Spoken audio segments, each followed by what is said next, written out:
This week on ICN, the stories you should have heard but didn't. A lesson in price controls from Venezuelan President Hugo Chavez. When is a flu vaccine not a flu vaccine? When it kills you by giving you the flu. Are American pensions going to need a bailout too? A fund manager who made 340% return in 2007 tells us what's next. Those stories and more next on Informed Citizen News.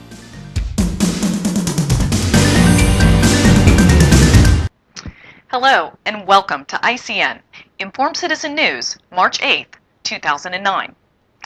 There is a 4,000-year historical record of economic catastrophe after catastrophe caused by price controls. Venezuelan President Hugo Chavez believes he'll be the one to finally make it work. This week, he seized a unit of American food giant Cargill and threatened to take over Venezuelans' largest private company, renewing a nationalization drive as the OPEC nation's oil income plunges. Venezuela's inflation rate is 30% and prices for staples such as rice are rising fast.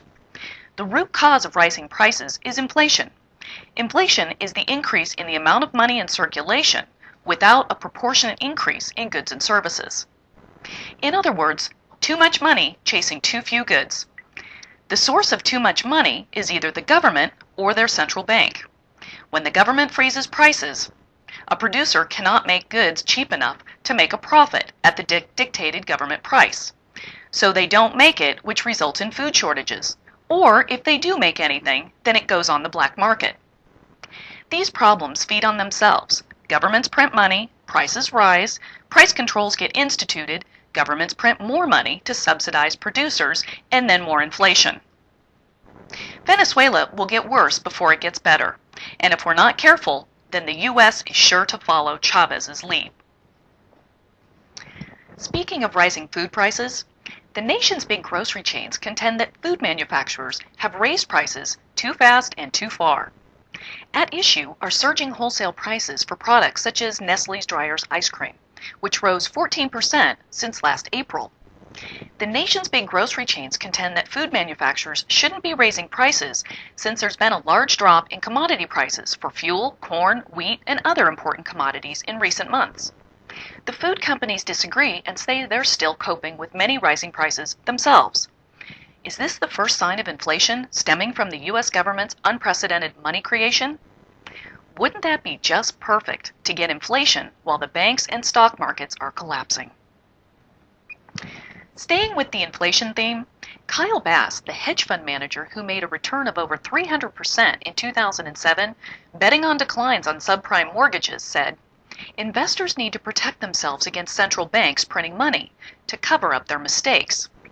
He also said the growth in banking debt increases the possibility of a cluster of government defaults within 3 years. And the greater concern is the potential inflationary time bomb that grows as governments continue to borrow, print, and stimulate economies.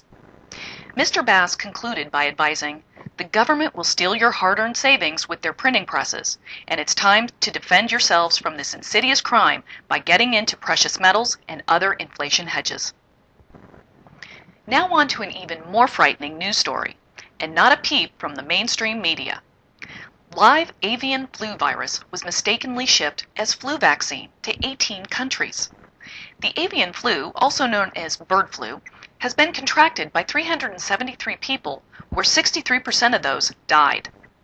The contamination incident, which is being investigated by 4 European countries, came to light when the subcontractor in the Czech Republic inoculated ferrets with the product, and they died.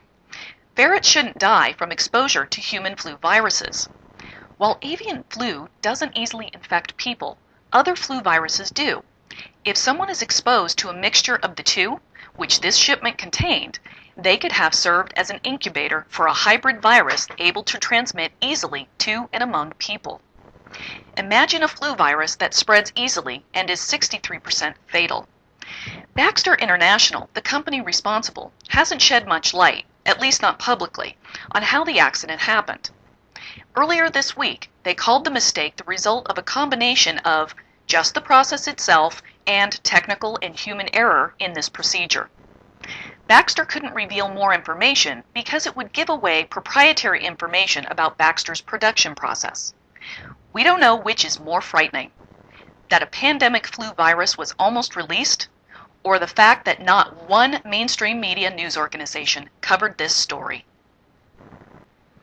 Two new reports show that the economic decline is continuing to ravage the nation's hospitals, with half of them operating in the red and many planning service and staffing cuts. Hospitals are getting hit by poor investment returns like everyone else.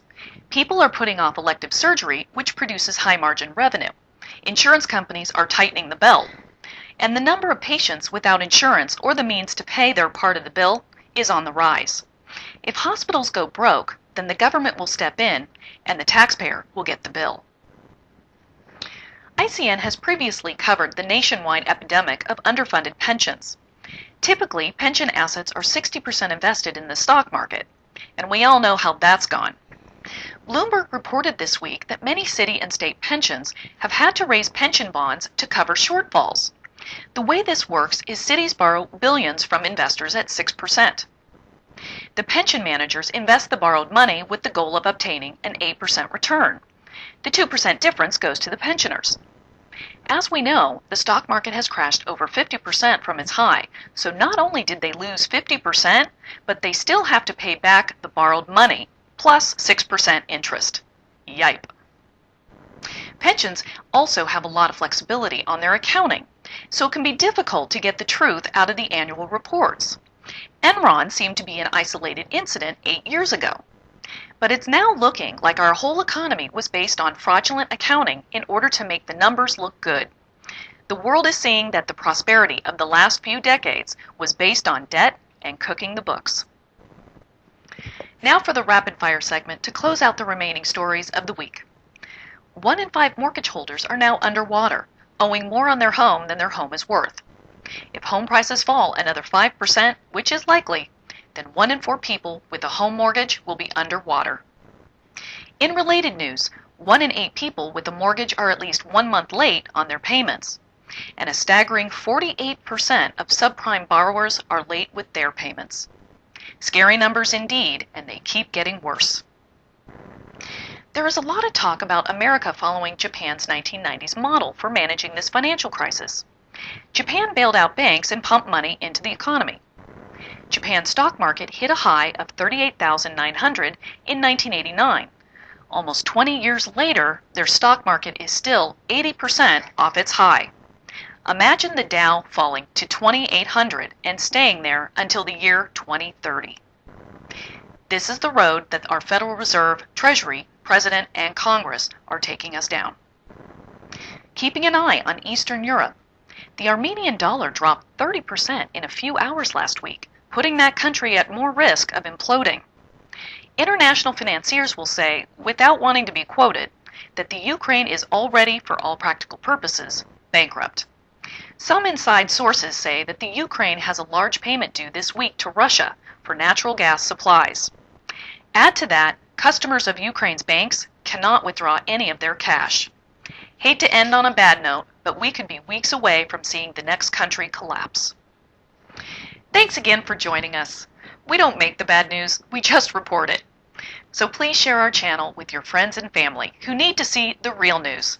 From all of us at ICN, have a great week.